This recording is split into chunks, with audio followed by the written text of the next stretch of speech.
Լուրջ ճնշման տակ է հայտնվել Ադրբեջանի գլխավոր ֆինանսական հենարանը՝ նավթային եկամուտներից կուտակված պահուստները։ Ընդամենը կես տարվա ընթացքում երկրի ռազմավարական արժութային պահուստները նվազել են գրեթե 5 միլիարդ դոլարով։ Թեև Բաքվի ֆինանսական բարձիկը շարունակում է գերազանցել 85 միլիարդ դոլարը, տարվա սկզբից արձանագրված անկումը նոր հարցեր է առաջացնում։ Ինչով է պայմանավորված Ադրբեջանի գլխավոր ֆինանսական ռեսուրսի նվազումը։ Պաշտոնական տվյալներով 2026 թվականի առաջին կիսամյակի ավարտին Ադրբեջանի ռազմավարական արժութային պահուստները կազմել են 85 միլիարդ 768 միլիոն դոլար։ Սա նախորդ տարվա նույն ժամանակահատվածի համեմատ ավելի բարձր ցուցանիշ է, սակայն տարեսկզբի համեմատ պահուստները կրճատվել են մոտ 4,9 միլիարդ դոլարով կամ 5,4%-ով։ Անկման հիմնական պատճառը պետական նավթային հիմնադրամի Սոֆազի ակտիվների նվազումն է։ Հենց այստեղ են կուտակվում նավթի եւ գազի վաճառքից ստացվող եկամուտները, որոնք երկար տարիներ եղել են Ադրբեջանի տնտեսության եւ պետական բյուջեի գլխավոր հենարանը։ Ադրբեջանը ընդհանրապես վերջին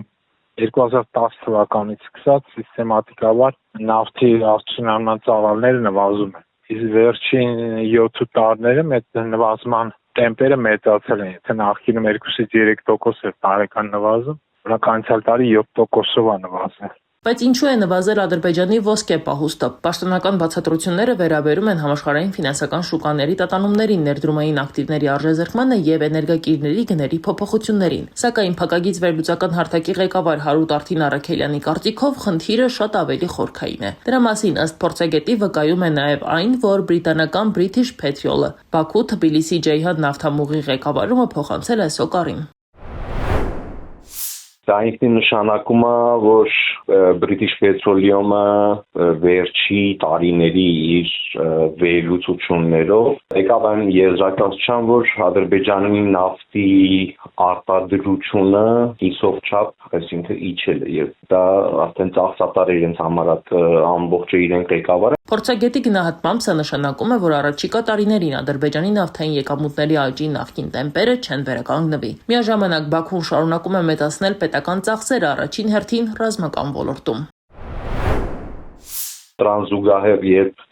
ինքը Արցախի գրավյալ տարածքներում մեծ ծախսեր անում, ռազմական առումով մեծ ծախսեր անում եւ այդ ամբողջը իր բյուջեի վրա երևալու է եւ այնտեղ որ մենք բյուջեի այս դեֆիցիտին ականատեսենք։ Այս միտումը ըստ նրա կարող է ունենալ ոչ միայն տնտեսական, այլև անվտանգային հետևանքներ։ Եթե ֆինանսական ռեսուրսները կրճատվում են, իսկ ռազմական ծախսերը մնում են առաջնահերթություն, ապա Ադրբեջանի արտաքին եւ տարածաշրջանային քաղաքականությունը կարող է դառնալ ավելի կոշտ։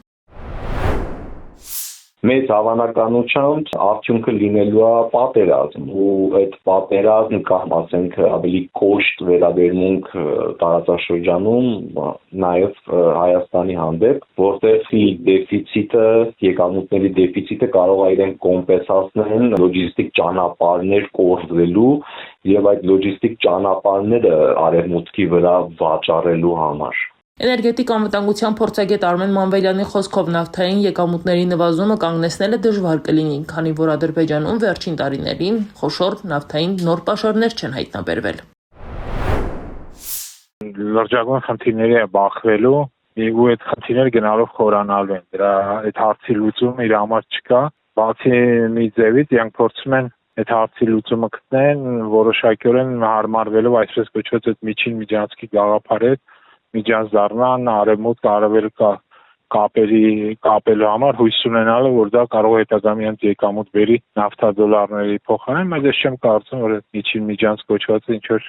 հեռանկար ունեցող ծրագիր։ Մանվելյանի գնահատմամբ, եթե Բաքուն փորձի փոխհատուցել նվազող եկամուտները նոր տնտեսական աղբյուրներով, ապա Սյունիքի նկատմամբ հետաքրքրությունը կարող է ել ավելի մեծանալ։ Ոչ միայն նրա աշխարհագրական դիրքի, այլև ընդերքային ռեսուրսների պատճառով։ Փորձագետը կարծում է, որ նման սցենարը Հայաստանի համար ստեղծում է լրացուցիչ անվտանգային ռիսկեր, որոնք պետք է հաշվի առնել պետական ռազմավարական պլանավորման ընթացքում։